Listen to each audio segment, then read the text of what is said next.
નમસ્કાર, જીએસટીવીની વિશેષ રજૂઆત યસ ડોક્ટરમાં આપનું સ્વાગત છે. આપની સાથે હું છું ક્રિમા.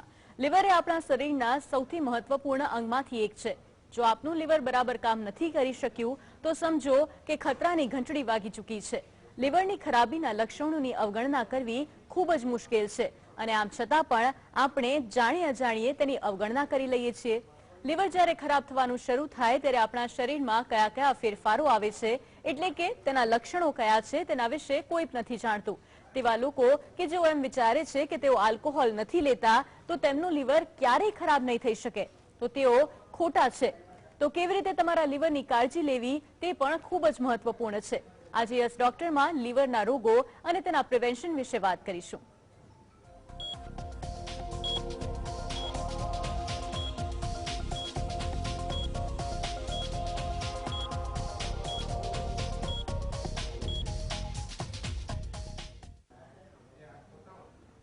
તો આજે આપણી સાથે યસ ડોક્ટરમાં અપોલો હોસ્પિટલના લીવર સ્પેશિયાલિસ્ટ અને head of the department doctor Shravan Bohra જોડાઈ ચૂક્યા છે. Doctor Shravan Bohra advance hepatology, liver transplant અને એડવાન્સ થેરાપ્યુટિક એન્ડોસ્કોપીના નિષ્ણાંત છે. સાથે જ તેઓ વર્ષ 2003થી અપોલો હોસ્પિટલ સાથે જોડાયેલા છે. અપોલોમાં પહેલા લીવર ટ્રાન્સપ્લાન્ટથી અત્યાર સુધી તેઓ મહત્વપૂર્ણ ભાગ ભજવી રહ્યા છે. ડોક્ટર શ્રવણ, આપનું સ્વાગત છે યસ ડોક્ટરમાં. ધન્યવાદ, thank you very much. Doctor, સૌથી પહેલા હું આપને એમ પૂછવા માંગીશ ડોક્ટર સાહેબ કે લીવરના રોગો એટલે શું અને કया कया प्रकारना લીવરના રોગો છે? लीवर अपने शरीर का सबसे महत्वपूर्ण अंग है, खास करके पाचन के लिए. लीवर के अंदर बहुत सारी बीमारियां होती है. सबसे कॉमन जो आजकल देखने में आ रही है वो है फैटी लीवर. बिल्कुल. धीरे धीरे इसके रोगियों की संख्या बढ़ती जा रही है. इसके अलावा लीवर के अंदर वायरस का संक्रमण होता है. वायरस 5 तरह का होता है, ए, बी, सी, डी और ई. इसमें से ए और ई जो है वो पानी के जरिए फैलता है और सी और बी जो है वो लंबे समय तक चलता है और इसका सोर्स जनरली ब्लड और ब्लड प्रोडक्ट्स होते हैं. इसके अलावा जो लोग लंबे समय तक रेगुलर बड़ी मात्रा में शराब पीते हैं उनका लीवर खराब हो जाता है, जिसको कि अल्कोहलिक लीवर डिजीज बोलते हैं. लंबे समय तक कोई भी जब लीवर की बीमारी रहती है तो धीरे धीरे लीवर हमेशा के लिए खराब हो जाता है, जिसको हम लोग सिरोसिस ऑफ लीवर बोलते हैं, जिसका इलाज बहुत खर्चीला और लंबा है. इसके अलावा लीवर में कभी कभी इन्फेक्शन की वजह से रस्सी पड़ सकती है और लीवर में कभी कभी कैंसर भी हो सकता है. इसके अलावा लीवर में ऑटो इम्यून लीवर डिजीज नाम की एक बीमारी होती है जो कि लेडीज में अक्सर देखी जाती है. तो ये सब है लीवर के रोग. बिल्कुल. ક્રોનિક લીવર ડિઝીઝ એટલે શું અને કયા કયા ક્રોનિક લીવર ડિઝીઝ રહેલા છે? क्रॉनिक का मतलब होता है जो लंबे समय तक चलने वाली है, जिसकी शुरुआत भी धीरे धीरे होती है और एक बार अगर ये डिजीज हो जाए तो फिर ये महीनों से बरसों तक आपको परेशान करती है. इसके अंदर सबसे प्रमुख जो है क्रॉनिक लिवर डिजीज में वो हेपेटाइटिस बी और सी वायरस का संक्रमण. इसके अलावा जो लोग लंबे समय तक अल्कोहल पीते हैं, खास करके 5 साल से ज़्यादा, उनमें क्रॉनिक लिवर डिजीज हो सकती है. जिन लोगों का फैटी लीवर होता है वही फैटी लीवर आगे जाके लिवर सिरोसिस में बदल जाता है. तो फैटी लीवर की वजह से भी कुछ लोगों में आगे जाकर के क्रॉनिक लिवर डिजीज हो सकती है. आपे फैटी लीवરની વાત કરી, तो फैटी लीवर એટલે શું છે? फैटी लीवर आज के समय में एक बहुत बड़ी महामारी के रूप में उभर के सामने आया है. खास करके वो लोग जिनका वजन ज़्यादा है, जिनकी जीवन शैली एकदम शिथिल है, जो लोग शराब का सेवन भी करते हैं, जिन लोगों की शुगर ज़्यादा है, जिन लोगों का कोलेस्ट्रॉल ज़्यादा है, तो इन लोगों में आगे जाकर के लीवर में चर्बी की कोशिकाओं की मात्रा बढ़ जाती है, लीवर फूल के बड़ा हो जाता है, लीवर की कार्य प्रणाली एकदम शिथिल हो जाती है. इसे हम लोग फैटी लीवर बोलते हैं. હવે ફેટી લીવર જેવા રોગો ન થાય તેના માટે શું ધ્યાન રાખવું જોઈએ અને જો કોઈને ખબર પડે કે એમનું ફેટી લીવર છે તો તેના અંગે શું ધ્યાન રાખવું જોઈએ, તેનું પ્રિવેન્શન શું અને ત્યારબાદ સારવાર શું? फैटी लीवर से बचना बहुत अच्छी बात है और फैटी लीवर से बचने के लिए सबसे ज़्यादा ज़रूरी है कि आप रेगुलर शारीरिक एक्सरसाइज करिएगा. आप अपने खुराक के अंदर जो चर्बी की मात्रा है उसको कम कर दीजिएगा. शुगर या और जो मीठी वस्तु है उसकी मात्रा को कम कर दीजिएगा और अपने वजन को मेंटेन कीजिएगा. ये बहुत ही ज़रूरी है फैटी लीवर से बचने के लिए, क्योंकि एक बार फैटी लीवर हो गया तो उसके बाद में उसको मिटाना आपके लिए इतना सरल नहीं रहेगा. बिल्कुल. એવા કયા કયા લીવરના રોગો છે કે જે સ્પેસિફિક આહાર લેવાથી થઈ શકે છે, ફૂડના કારણે કે પછી સ્પેસિફિક પાણીના કારણે થઈ શકે છે? पानी की वजह से लीवर के रोग हो सकते हैं।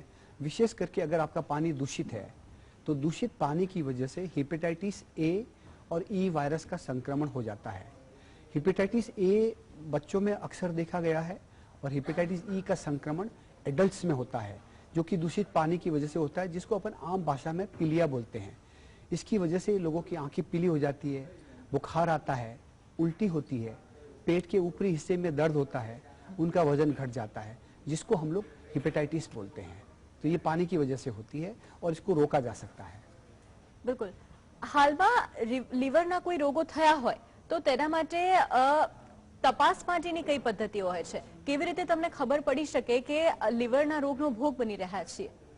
लीवर रोगों की जांच के लिए सबसे सिंपल है ब्लड के जांचेस, जिसको हम लीवर फंक्शन टेस्ट बोलते हैं, एलएफटी बोलते हैं। इसके अंदर ब्लड की जांच होती है और इससे मालूम पड़ जाएगा कि लीवर की रिपोर्ट एकदम नॉर्मल है या एबनॉर्मल। अगर एकदम नॉर्मल है तो भी आपको लीवर की बीमारी हो सकती है, लेकिन अगर एबनॉर्मल है तो जरूर आपको आगे जांचें करवानी चाहिए, ये देखने के लिए कि आपके लीवर के अंदर कोई वायरस का संक्रमण तो नहीं है। और अगर वो रिपोर्ट भी अगर एबनॉर्मल आती है तो फिर आपको अपनी सोनोग्राफी करा के देखना चाहिए कि आपका लीवर स्वस्थ है या नहीं। બિલકુલ. કેટલાક લાઇફસ્ટાઇલ ચેન્જીસની પણ જરૂર હોય છે ડોક્ટર શ્રવણ. જ્યારે પણ આપણે વાત કરીએ કે ફેટી ફૂડની આપણે વાત કરી, સાથે જ આપણે વાત કરી કે કેટલાક એવા ખોરાક હોય છે જે ખાવાનું ટાળવું જોઈએ, આલ્કોહોલ टाळવું જોઈએ, તો એવા કયા લાઇફસ્ટાઇલ ચેન્જીસ છે જે આપણા ડેલી રૂટીનમાં આપણે વણી લેવા જોઈએ? Physical activity is very important. हर इंसान को जहां तक हो सके करीब आधे से पौन घंटे तक सप्ताह में 5 बार शारीरिक व्यायाम करना चाहिए। उसके अलावा चर्बी वाली जो वस्तु है उनको कम खाना चाहिए, तली हुई वस्तुओं को कम खाना चाहिए, गुड़ शक्कर जैसी मीठी वस्तुओं के सेवन को कम करना चाहिए। अपना जो डिनर है वो हमें जल्दी लेना चाहिए। जो लोग लेट डिनर खाते हैं उनको हेल्थ से रिलेटेड ज़्यादा प्रॉब्लम्स देखी गई है। और रात का खाना एकदम हल्का होना चाहिए। आपका ब्रेकफास्ट जितना बड़ा होगा तो वो चलेगा, लंच भी चलेगा, लेकिन जो आपका डिनर है वो आपके दिन का सबसे छोटा मील होना चाहिए। ये आपके लिए ज़रूरी है अपने लीवर को बचाने के लिए। બિલકુલ.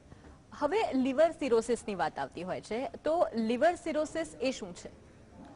लीवर सिरोसिस जब लंबे समय तक लीवर में किसी भी वजह से सूजन रहती है तो धीरे धीरे लीवर की कोशिकाएं कमजोर हो जाती है, लीवर का आकार छोटा हो जाता है, लीवर की कार्य प्रणाली एकदम कमजोर हो जाती है और ये एक एंड स्टेज लीवर डिजीज है। मतलब इसमें आगे से इसमें ठीक होने की संभावना बहुत कम हो जाती है।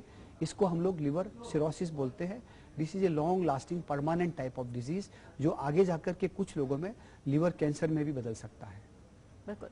હવે લીવર સિરોસિસ થતું હોય તો તેને અટકાવવા માટે શું કરી શકાય? એટલે કે લીવર સિરોસિસ થાય તે પહેલા જ શું કરી શકાય કે જેનાથી એ રોગનો ભોગ જ ન બનીએ આપણે? लिवर सिरोसिस के जो मुख्य कारण है उसमें हेपेटाइटिस बी बहुत प्रमुख है। तो हेपेटाइटिस बी के संक्रमण से बचने के लिए अपने को हेपेटाइटिस बी का टीका ले लेना चाहिए। हेपेटाइटिस बी का टीका आजकल बच्चों को सबको लगाया जाता है।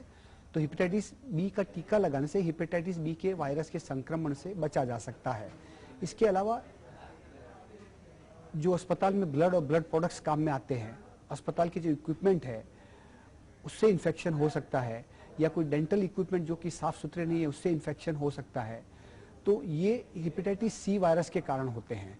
तो आपको ऐसा करना है कि आपका हेपेटाइटिस सी से संपर्क हो ही नहीं, और वो तभी संभव है जब ये हॉस्पिटल इक्विपमेंट, नीडल्स और syringes and blood products are absolutely safe. ये आपके लिए ज़रूरी है। इसके अलावा आपको अपने वजन को नहीं बढ़ने देना है, आपके खुराक को नियमित रखना है और शारीरिक एक्सरसाइज करनी चाहिए, ताकि आपको फैटी लीवर नहीं होगा। फैटी लीवर से आगे होने वाली बीमारी जिसको हम लोग नॉन एल्कोहलिक स्टेटो हेपेटाइटिस बोलते हैं वो नहीं होगी, और उससे आगे जाकर के आपको सिरोसिस नहीं होगा। और विशेष करके आपको शराब से बचना चाहिए। लंबे समय तक जो लोग शराब पीते हैं उसमें लीवर सिरोसिस नाम की बीमारी हो सकती है। બિલકુલ. ડોક્ટર શ્રવણ, આગળ પણ આના વિશે વાત કરીશું. આગળ આપણે હેપેટાઇટિસ બી વિશે વાત કરીશું, પરંતુ હાલ સમય થયો છે એક વિરામનો. તો આ સાથે જસ ડોક્ટરમાં રોકાઈશું એક વિરામ માટે. આપ જોતા રહો.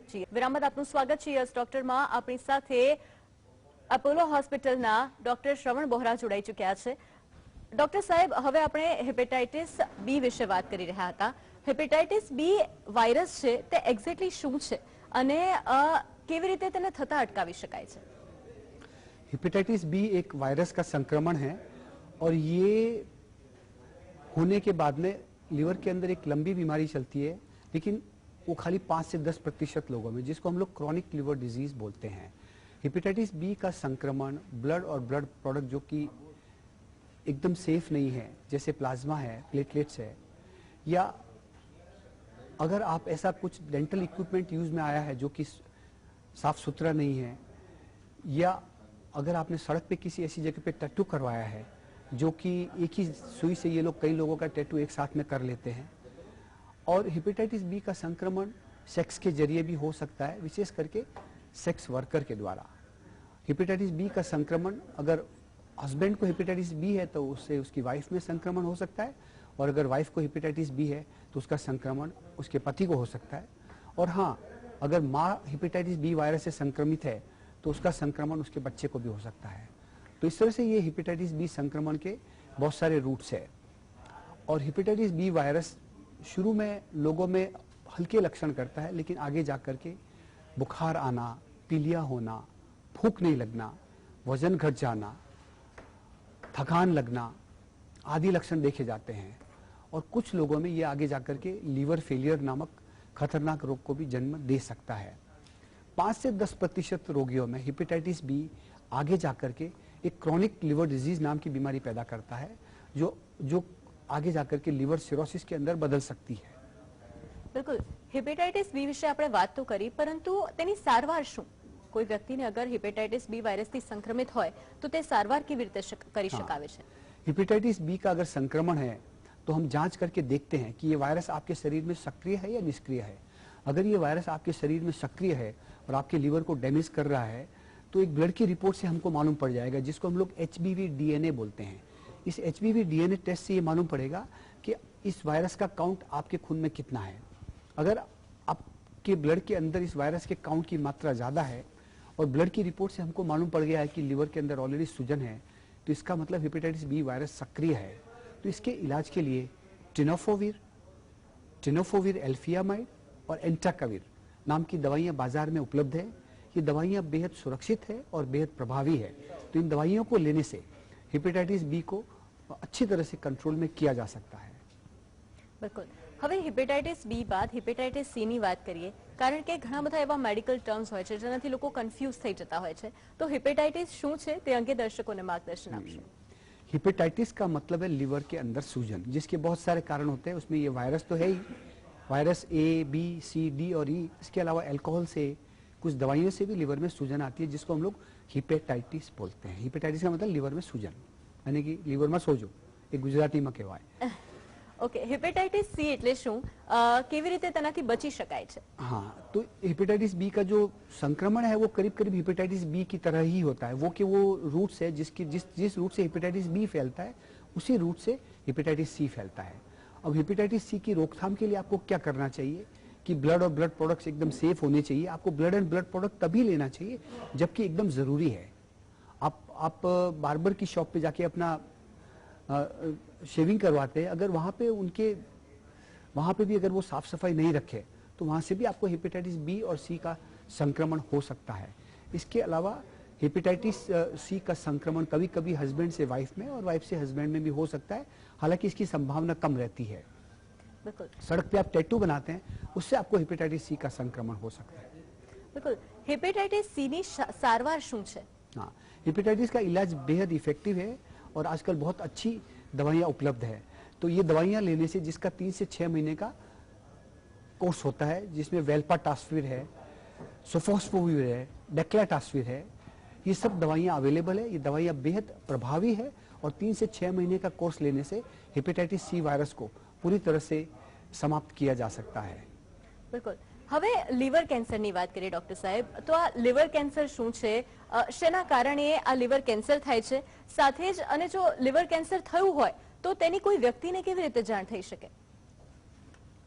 लिवर कैंसर के जो कारण है उसमें सबसे प्रमुख कारण है क्रॉनिक लिवर डिजीज, यानी कि किसी भी इंसान को लंबे टाइम से अगर हेपेटाइटिस बी या सी वायरस का संक्रमण है, लंबे समय से कोई अल्कोहल पी रहा है जिसकी वजह से उसको सिरोसिस ऑफ लिवर हो चुका है, या फैटी लिवर जो आगे जाकर के नॉन अल्कोहलिक स्टेटोहेपेटाइटिस में और उससे भी आगे जाकर के लिवर सिरोसिस में बदल जाता है, तो जिन लोगों को लीवर सिरोसिस हो गया है उनको लीवर कैंसर होने की संभावना ज़्यादा रहती है।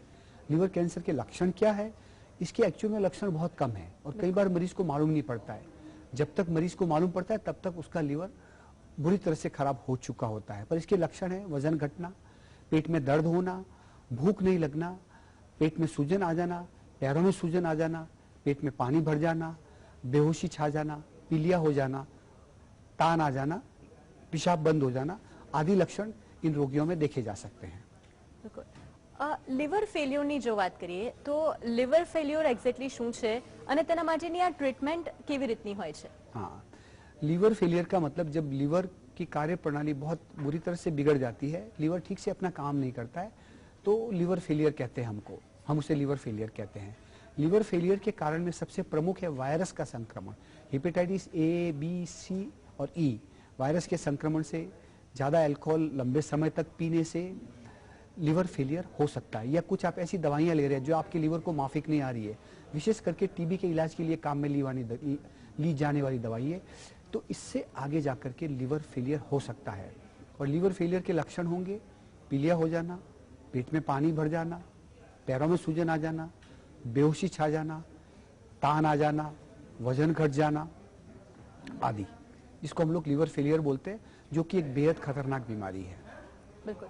હવે લિવર ટ્રાન્સપ્લાન્ટની વાત આવતી હોય છે, ઘણી બધી સિનેમામાં પણ આપણે જોતા હોઈએ છીએ કે મૂવીઝમાં પણ કે સિરિયલ્સમાં પણ જોતા હોઈએ છીએ કે લિવર ટ્રાન્સપ્લાન્ટની વાતો આવતી હોય છે, ઓપરેશન્સની વાતો આવતી હોય છે. રિયલ લાઈફમાં આ કેટલી મોટી વાત છે અને તેની પાછળની પ્રોસિજર કેટલી જટિલ રહેલી હોય છે?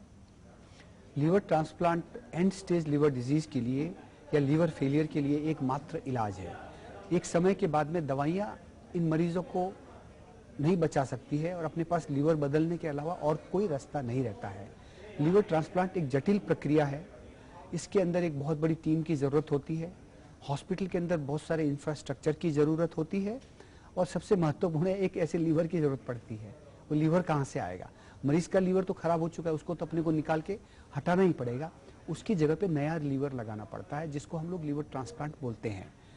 और ये एक खर्चीली प्रक्रिया भी है और लीवर ट्रांसप्लांट के बाद भी रोगी को जीवन पर्यंत कुछ दवाइयों का सेवन करना पड़ता है, जो कि एक बहुत बड़ा कमिटमेंट है। બિલકુલ. ડોક્ટર સાહેબ, આગળ પણ આપણે આ વિશે વાત કરીશું, અપોલો હોસ્પિટલ અંગે વાત કરીશું અને તેમાં લિવર ટ્રાન્સપ્લાન્ટ અંગે કેવી રીતે સારવાર આપવામાં આવે છે તે અંગે પણ વાત કરીશું. તો આ સાથે જ સમય થયો છે એક વિરામનો. આપ જોતા રહો GS ટીવી. આપનું સ્વાગત છે. આપણી સાથે નિષ્ણાંત તબીબ ડોક્ટર શ્રવણ બોહરા જોડાઈ ચૂક્યા છે. ડોક્ટર સાહેબ, અપોલો હોસ્પિટલની જો વાત કરીએ તો લિવર ટ્રાન્સપ્લાન્ટ માટે કઈ કઈ સુવિધાઓ છે તે અપોલો હોસ્પિટલમાં હાલ ઉપલબ્ધ છે? देखिए, लीवर ट्रांसप्लांट प्रोग्राम काफ़ी पुराना है और गुजरात का सबसे पहला लीवर ट्रांसप्लांट हमारे अस्पताल में ही हुआ है और इसके लिए कमिटेड टीम की ज़रूरत होती है, जिसमें डॉक्टर्स होती है, नर्सेज होती है, एनेस्थेटिस्ट होते हैं, टेक्नीशियंस होते हैं और आईसीयू बैकअप की ज़रूरत पड़ती है और सबसे महत्वपूर्ण है लीवर की ज़रूरत पड़ती है। तो लीवर ट्रांसप्लांट दो तरह का होता है। एक तो लाइव रिलेटेड लीवर ट्रांसप्लांट होता है, जो अपने हिंदुस्तान में बड़ी मात्रा में काम में लिया जाता है, जिसमें अपने रिलेटिव का जो लिवर होता है उसका करीब करीब आधा पोर्शन काट करके निकाला जाता है और उसको मरीज के पेट में लगा दिया जाता है और मरीज का लीवर हटा दिया जाता है, जिसको लिविंग रिलेटेड लीवर ट्रांसप्लांट बोलते हैं। और ये काफ़ी कॉम्प्लेक्स ऑपरेशन होता है, पर इसका रिजल्ट जब ये लीवर मरीज के शरीर में काम करने लगता है तो मरीज की ज़िंदगी एकदम बदल जाती है। और उसका जो सगा या रिलेटिव जो लीवर देता है, जो आधा लीवर काट के देता है, उसके बाद में उसको अस्पताल में 5 से 7 दिन तक रखा जाता है। ये कुदरत का बहुत बड़ा चमत्कार है कि जिस लीवर को आधा काटा जाता है और मरीज के पेट में लगाया जाता है, वो लीवर धीरे धीरे अगले 1 से 2 महीने में ग्रो करके करीब करीब पूरे लीवर में बदल जाता है। और जो रिलेटिव अपना आधा लीवर डोनेट करता है, उसका जो आधा बचा हुआ लीवर होता है वो भी धीरे धीरे ग्रो करके पूरे लीवर में बदल जाता है। यानी कि एक लीवर के 2 लीवर हो जाते हैं, जो कि कुदरत का बहुत अच्छा चमत्कार है। तो ये तो हो गया लिविंग रिलेटेड लीवर ट्रांसप्लांट। दूसरा होता है कैडेवर ट्रांसप्लांट, जिसके अंदर अगर कोई ऐसा मरीज है जिसके ब्रेन के अंदर सीवियर इंजरी हो चुकी है या ब्रेन में हेमरेज हो चुका है और उसका ब्रेन डेड हो चुका है, जिसको हम लोग ब्रेन डेड बोलते हैं, तो ऐसे में अगर उसके रिश्तेदार उसका लीवर डोनेट करना चाहे और उसके लिए वो सहमत हो जाए, तो उसका लीवर निकाल करके, उसका पूरा लीवर निकाल करके मरीज के पेट में लगाया जाता है, जिसको कैडेवर लीवर ट्रांसप्लांट बोलते हैं। और ऐसा करने से पूरा लीवर इस रोगी को मिल जाएगा और वो धीरे धीरे लीवर अपना काम करना चालू कर देगा और उस मरीज की जिंदगी एकदम बदल जाएगी, क्योंकि अब उसको एक नया लीवर मिल चुका है। ये कॉम्प्लेक्स प्रक्रिया है, पर इसका रिजल्ट बहुत अच्छा है। બિલકુલ, એક દર્દીને જ્યારે લિવર ટ્રાન્સપ્લાન્ટ કરાવવાનું હોય છે ત્યારે એ કેવી રીતે મેચ કરવામાં આવે છે કે તેમની બોડીમાં કયા વ્યક્તિનું લિવર છે તે સૂટ કરશે? हाँ, जनरली ब्लड ग्रुप काफ़ी है। मरीज का, डोनर का और रिसिपिएंट, डोनर मतलब जो लीवर देने वाला है, रिसिपिएंट जो लेने वाला है, दोनों का ब्लड ग्रुप मिलाया जाता है। अगर दोनों का ब्लड ग्रुप मिल जाता है तो जनरली कोई प्रॉब्लम नहीं है। जो ओ ब्लड ग्रुप है वो तो यूनिवर्सल डोनर है, जो सबको डोनेट कर सकते हैं। બિલકુલ ડોક્ટર સાહેબ, આપનો દર્શકોને શું સંદેશ રહેશે લિવરના આ પ્રકારના રોગોથી બચવા માટે, આટલા જટિલ રોગોથી બચવા માટે, સાથે જ લિવરને હેલ્ધી લાઈફ ટાઈમ રાખવા માટે શું કરવું જોઈએ? देखिए, लीवर अपने शरीर का बहुत महत्वपूर्ण अंग है और आपने चुटकुलों में या हंसी मजाक में सुना होगा कि ये मेरा जिगरी दोस्त है। तो जिगर मीन्स लीवर, उसको लीवर से इक्वेट किया जाता है कि ये लीवर के बराबर महत्वपूर्ण दोस्त है मेरा। तो लीवर को अगर बचा लिया जाए तो सबसे अच्छी बात होगी, क्योंकि लीवर की जो बीमारियां है वो ज़्यादातर प्रिवेंटेबल है। प्रिवेंटेबल ये नहीं कि उनको रोका जा सकता है। जैसे हेपेटाइटिस बी है, अगर आप टीका ले लेंगे तो आपको हेपेटाइटिस बी का संक्रमण नहीं होगा। बच्चों में अगर हेपेटाइटिस ए का टीका लगा दिया जाए तो बच्चों में हेपेटाइटिस ए का संक्रमण नहीं होगा, क्योंकि उसका टीका उपलब्ध है। हालांकि अभी हेपेटाइटिस ई का टीका उपलब्ध नहीं है। इसके अलावा अगर आप अल्कोहल से बचेंगे, शराब आपके लीवर का बहुत बड़ा दुश्मन है, और अगर आप स्मोकिंग नहीं करेंगे तो काफ़ी हद तक आपके लीवर को प्रोटेक्ट किया जा सकता है। अगर आप अपने वजन को नहीं बढ़ने देंगे, अगर आप अपनी लाइफस्टाइल को नियमित रखेंगे, अगर आप अपनी डाइट को हेल्दी रखेंगे, तो आपके लीवर में फैटी लीवर होने की संभावना बहुत कम रहेगी। और जब आपको फैटी लीवर नहीं होगा तो आगे जाकर के आपको फैटी लीवर से रिलेटेड जो लीवर डिजीज़ है, जिसको हम लोग नैश बोलते हैं, जो आगे जाके सिरोसिस में भी बदल सकती है, तो वो भी आपको नहीं होगी। और बचपन से अगर आपको ये अच्छी आदतें अगर आप डालेंगे अपने बच्चों में और आगे जाकर के इनको कंटिन्यू किया जाए तो आप बच सकते हैं। इसके अलावा हेपेटाइटिस बी जो है वो परिवार में एक दूसरों को फैल सकती है। तो अगर परिवार में एक जने को हेपेटाइटिस बी पॉजिटिव है तो परिवार के दूसरे लोगों को भी अपने हेपेटाइटिस बी का चेकअप करवाना चाहिए। बिल्कुल। और अगर उनका हेपेटाइटिस बी पॉजिटिव है तो उनको इलाज करवाना चाहिए, और अगर उनका हेपेटाइटिस बी नेगेटिव है तो उन्हें हेपेटाइटिस बी का टीका लेना चाहिए। इस तरह से हम अपने लीवर को बचा सकते हैं। બિલકુલ ડોક્ટર સાહેબ, આલ્કોહોલની એક વાત આવતી હોય છે કે આલ્કોહોલ કેટલી માત્રામાં સેવન કરવું જોઈએ, કેટલા સમયમાં આલ્કોહોલ છે તે તમારા લિવરને ડેમેજ કરી શકે છે? देखिए, वैसे तो गुजरात में अल्कोहल पूरी तरह से बंद है, लेकिन हम देखते हैं कि शराब अपने समाज में बड़ी मात्रा में अभी भी काम में ली जाती है, और लीवर शराब के लिए अच्छी चीज़ नहीं है। और लीवर, जो लोग रेगुलर शराब पीते हैं लंबे समय तक, उसमें ये शराब आगे जाकर के लीवर को हमेशा के लिए डैमेज कर सकती है, और उन लोगों को लीवर सिरोसिस नामक बीमारी भी हो सकती है। अच्छा, विशेष करके जो लेडीज़ अगर शराब पीने की कोशिश करती है तो लेडीज़ को अल्कोहल इतना माफिक नहीं आता है, और उनमें लीवर डैमेज होने की संभावना ज़्यादा होती है as compare to males. But विशेष करके जो लोग 5 से 10 साल तक रेगुलर शराब पीते हैं, ज़्यादा मात्रा में पीते हैं, तो उनका लीवर खराब हो सकता है। अब ज़्यादा मात्रा का मतलब क्या होगा ये मैं आपको समझाना चाहता हूँ। अल्कोहल की जो एक यूनिट होती है उसका मतलब होता है 30 ml, यानी कि 30 ml ऑफ वोडका, रम या विस्की। ये जो 30 ml है वो 120 ml वाइन के बराबर होता है, और ये जो 30 ml 120 ml वाइन है वो 250 ml बियर के बराबर होता है, तो जिसको हम अल्कोहल की एक यूनिट बोलते हैं। तो एक लेडीज़ के लिए एक वीक में 7 यूनिट से ज़्यादा अल्कोहल पीना खतरे की घंटी है, और पुरुष के लिए एक वीक के अंदर 14 यूनिट से ज़्यादा अल्कोहल पीना खतरे की घंटी है। तो ये एक हेल्थ की लिमिट है अल्कोहल पीने की। इससे ज़्यादा शराब पीना आपके लिए खतरे की बात है, और जितना ज़्यादा पिएंगे, जितना लंबे समय तक पिएंगे, और विशेषकर इसके साथ अगर आप अपना खाना नहीं खाएंगे तो इससे आपको लिवर डैमेज होने की संभावना ज़्यादा है। और शुरू में इंसान को बिल्कुल मालूम नहीं पड़ेगा, वो शराब पीता रहेगा और हंसी मजाक करता रहेगा, और उसको लगेगा वाह मेरी ज़िंदगी अच्छी चल रही है। लेकिन 5-10 साल के बाद में जब इससे लिवर डैमेज हो जाएगा तब जाके उसके शरीर में लक्षण आएंगे। उसके पैरों में सूजन आएगी, उसका पेट फूल जाएगा, आंखें पीली हो जाएगी, लगातार उल्टियाँ होगी, तब उसको मालूम पड़ेगा कि अरे ये क्या हो गया। जब जांच चेक करेंगे तो हमें मालूम पड़ता है कि उसका लीवर ऑलरेडी डैमेज हो चुका है, और ये एक बहुत ही खतरनाक सिचुएशन है जो कि हम अक्सर देखते हैं। तो basically prevention is better than cure. ये परिस्थिति आ जाए उसके पहले ही अगर शराब को बंद कर दिया जाए तो आप अपने लीवर को बचा सकते हैं। બિલકુલ ડોક્ટર સાહેબ, આપ જીએસટીવી સાથે જોડાયા, દર્શકોને માહિતી અને માર્ગદર્શન આપી તે બદલ આપનો આભાર। बहुत बहुत धन्यवाद Krima ji, it was really nice, thank you very much. Thank you sir. તો આ સાથે જ ડોક્ટરમાં હાલ બસ આટલું જ. આપ જોતા રહો GSTV. નમસ્કાર.